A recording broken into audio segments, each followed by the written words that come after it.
You are watching Studies Lecture by Dev Dubey. Hello friends, how are you? Myself Dev Dubey and I welcome you all to my YouTube channel Studies Lecture by Dev Dubey. Welcome back.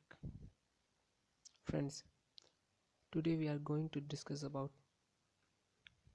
law of torts and topic tort. What is tort? Before moving ahead with our topic, we will discuss what is tort. The term tort is derived from a Latin term, tortum, which means to twist, that is, not straight or unlawful. According to Section 2M of Limitation Act 1963, tort is a civil wrong which is not exclusively a breach of contract or breach of trust. This is definition given by Limitation Act. Now, this shows that it is a civil wrong first and it is a crime, contract and trust, different from crime, contract and trust. This is second.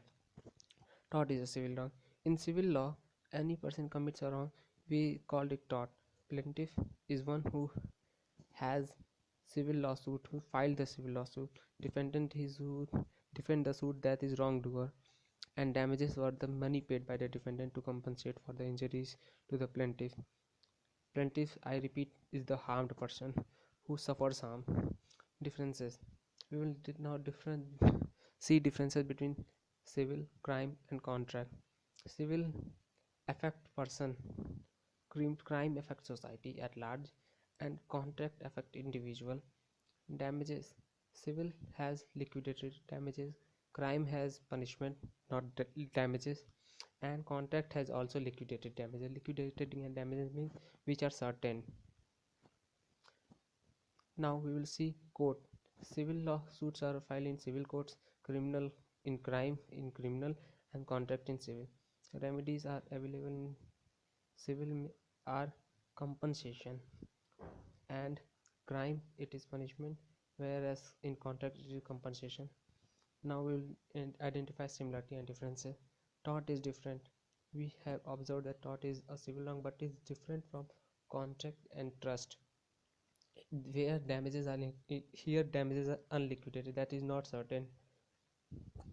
Some example of tort, we will discuss some example of tort like nuisance, negligence, defamation, trespass, assault, battery, false imprisonment, malicious prosecution, deceit, etc.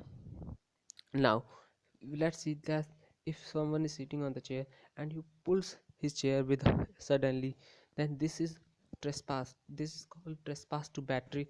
Similarly, if you hit bullets from a gun and it bounces back to the from a tree suppose and hit some individual, you have committed trespass to person, here battery, but you may take some defenses available such as mistake or act of god or inevitable accident like etc.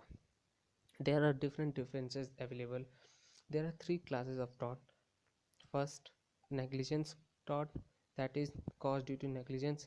Second, intentional tort, such as those tort which are intentional like assault.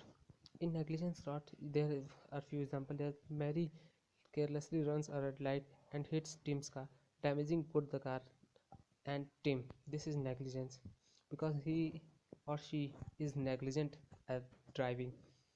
Intentional example, Ben gets mad at Bart and punches him on the nose. Similarly, there are, but we will observe that there are some doubt in law of torts, or we can say law of tort. What it is, law of tort or law? Here we means that whether all civil wrong which is not contract or trust are torts, or there are several specific torts that is limited in number.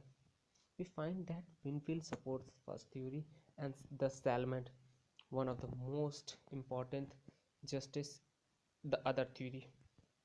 Now we will discuss both these theory. According to Winfield, it is law of torts, that is all wrongs are actionable in torts unless there is any legal justification. This is supported by developing of entirely new torts. Pollack was in favor too. Salmon contradicts this theory by pigeonhole theory. We will discuss what is pigeonhole theory. This is most important theory in law of torts. This question comes in many of the examination. This is the diagram showing pigeonhole theory. Suppose there are some fixed holes. We will see in next diagram that there are certain holes that are limited in number, and this pigeon can fit in any of these holes, but this cannot fit in any other. That is, there are certain fixed dot, and if this the act is fit into that dot, then only the remedy is available. Similarly, according to this, the liability arises when only the wrong is covered by one or other the nominated tort, that is fixed torts, supported by Dr. Jenks and William. These are the two most important supporters of this theory.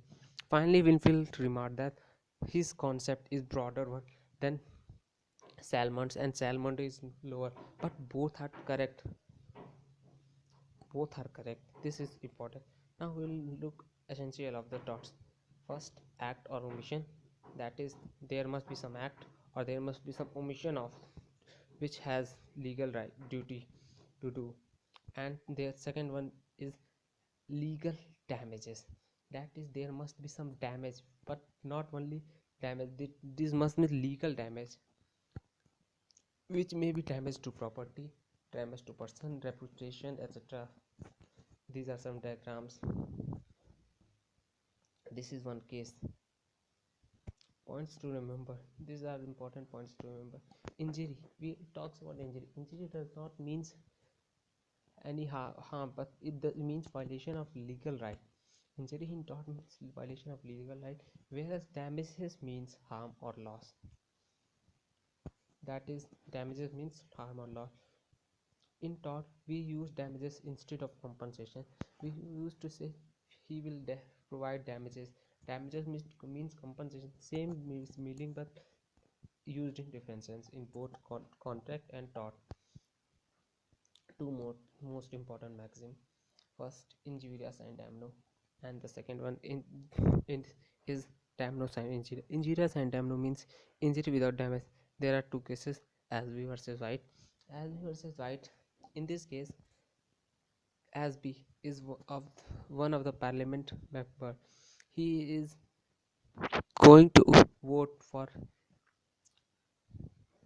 his candidate, but he is unlawfully stopped, and he is so get remedied by White, because court held that White has done unlawful and it causes injury. Second case is Bhim versus state of Jammu Kashmir. This is also similar case. Damnums and injury in damages without injury. Now we will discuss few of the cases in this Gloucester grammar school case. In this, the plaintiff has opened a school, and defendant has also opened a rebel school, due to which plaintiff's fees has gone down and he suffered loss, but the court held that defendant is not liable. There are other cases as Usha Bain versus Bhagalakshmi, Bradford versus Pickle. Bradford versus Pickles is important case. You should note it down that this case is regarding that if malice is also present there, then also there will be no damages or compensation be allotted if there has no been injury, means violation of legal right. In this case, there are some water flowing from the plaintiff defendant's land, and the defendants maliciously used and stop the plaintiff's waters, due to which plaintiff suffer harm. Mental elements, we will discuss what are mental elements relevant or not relevant in torts. We know that in crime, mental elements are very much relevant. In torts, there are cases like malicious prosecution, assault, battery, deceit, false imprisonment, where mental elements are relevant. But there are certain cases like trespass, negligence, where mental elements are not relevant. Mental element is essential in criminal law. we all know mere fact of a person is not enough to create his liability. Mens rea or a guilty mind is also required. This is essential condition in crime, but such position is not in tort. There must be or there are some cases where there may be